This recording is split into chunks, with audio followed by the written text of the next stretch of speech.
Today we're taking a look at authentic D'Andrea guitar picks with the D'Andrea logo on them. So far through our videos, we started some months ago in August. We've seen thousands of picks that have been made by D'Andrea, but they were all for other companies and other people. None of them had the D'Andrea logo. And what's interesting is how few picks there actually are or could be found of real D'Andrea logos with respect to how many picks they actually produced. Always stayed behind the scenes, just in support of those people that wanted to come to them to have promotional picks made. Now we're going to look at three different boards, three different types of logos primarily, actually four logos.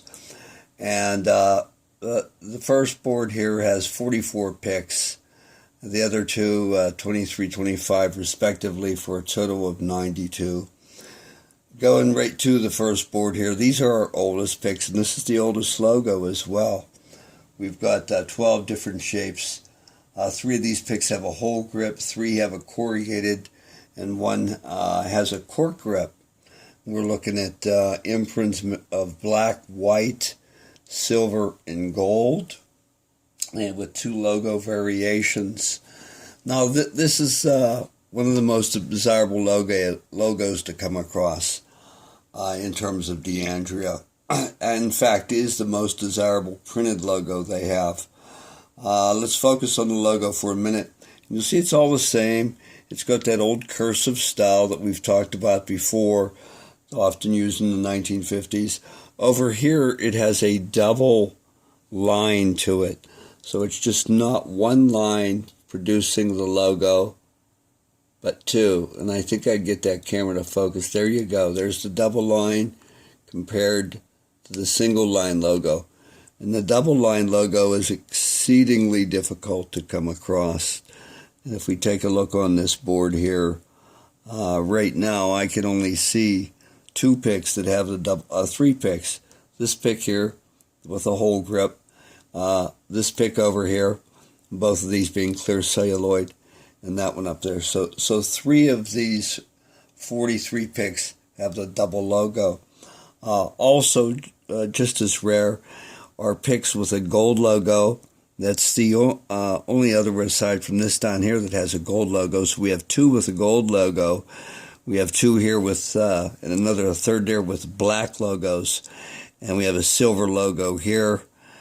And that's it, all I see for a silver logo. So some rare attributes consisting of the logo. Now moving on to the shapes themselves, we find the old school 360 real long mandolin pick here. Other rare shapes, we did mention already 12 shapes. That's worth pointing out because we'll see how dramatically the variations in shapes drops as we look at the other logos that were produced after this. Really old ice cube variations up here. This goes back to the 1950s, and I'm convinced that they probably do go back to at least the late 1950s. Most of these being made in the 60s. Probably a few, perhaps, and I couldn't tell you which ones may go into the early 70s. But that would be these two right here. And I should point out the distinction about these two is these would later go on to be known as the Grissom shape, but these are early models because these are not quite Grissom shapes. These two here, even though they're unused, I have variations in them, and the final Grissom shape that was produced looked like these, but wasn't exactly the same as these. Now, some other distinctions in terms of grip. We talked about the whole grip right here at the introduction. The corrugated grip. Look at that nice corrugation on there. And let's see if we could bring the camera up. Take a look at that. One style that D'Andrea used right there. And that is embedded with their DA logo. It may not be showing up that good because you have the print over top of it, but it also has the DA logo impressed in it. So these three picks here being corrugated, and then you have one down here, same as that one, only this doesn't have the corrugation. So just to have one of these picks with this logo in your collection is a success. And I just want to say one thing about logos. Vintage collectors expressed to Rosemary and Tony DeAndrea how much we admired the old logo that hadn't been produced for decades. That around 2010 they started producing the logo again.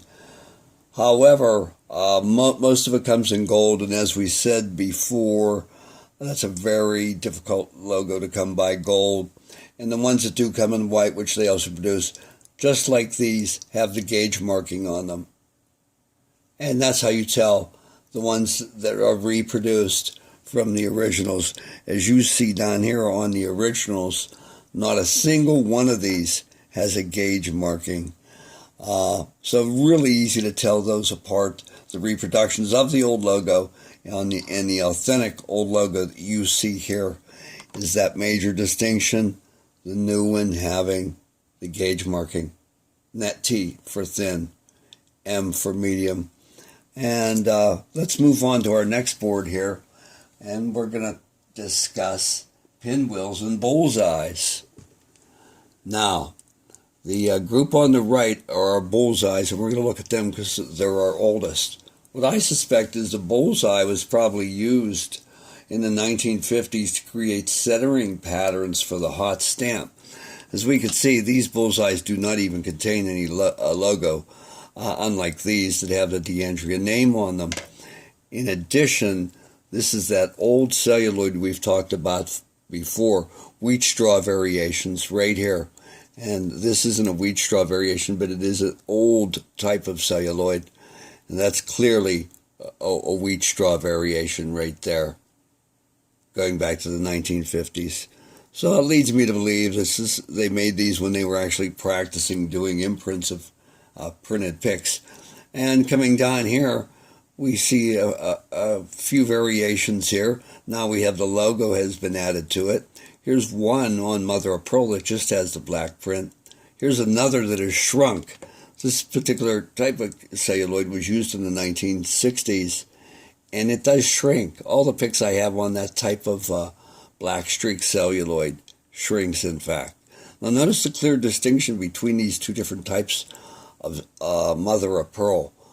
The one on the left is much deeper than the one on the right, which is translucent. Both are rather beautiful, in my opinion, for their own specific reasons. And then these down here, we have the nylon pacer, also with a bullseye, which I believe was DeAndrea's shot at the market for nylon picks. They didn't get into nylon picks very heavily at all, but they did make these, and I suspect they were late 60s, 1970s. This here just happens to be an acrylic experimental model. No indication it was ever sold. Lucky to get a hold of it from another collector. Here's an indication we know these go back to the early 50s or late 50s, early 60s. It has a worn logo on it, but it's on drum shell. And drum shell was popular in the late 50s, early 1960s. Now moving on over to our pinwheels here. These pinwheels, I've seen this celluloid right here used on late 1960s ad libs, and I'm confident that these were made from the late 1960s into the 1970s. So we have our pinwheels, quite desirable as well, and our bullseyes logo coming after the traditional old school logo. And finally, we're going to take a look at a more modern logo that was used in the 1970s and perhaps into the 1980s, and that's this logo here. The logo itself is seen in the mid-1960s. I suspect maybe even Tony had something to do with it since he joined the company in 65. He made a lot of changes, and changes he believed were all for the better, and probably were. One of them included this updated logo right here. Here we see it on a nice 360, which is traditionally associated with older guitar picks, and this may be one of the older ones. This type of mosaic I've seen on Wabash before, and we know Wabash mosaics were offered in the late 1960s, 70s. So some of these are from the late 1960s, most going into the 70s, 1980s. Here we see it with the gauge marking spelled out: medium, heavy, medium, medium, medium. And over here, it's presented with the USA logo and in millimeters now. Updating to millimeters was the style at the time in the 1970s to convert to millimeters, which US never did successfully. So we have these here probably from late 1960s, early 70s, and then the American Standard logo. I don't see that too often, so if you come across the American Standard, one more thing to place in your collection. Desirable picks, not as desirable as the previous two we've seen, but still these logos are hard to come by as well. As you see, I don't have very many of them at all, in fact. I only have 25. So they're hard to come by too, just a little newer and not as older or as unique as the other logos we just looked at.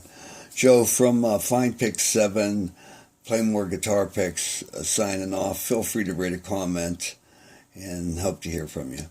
Bye-bye.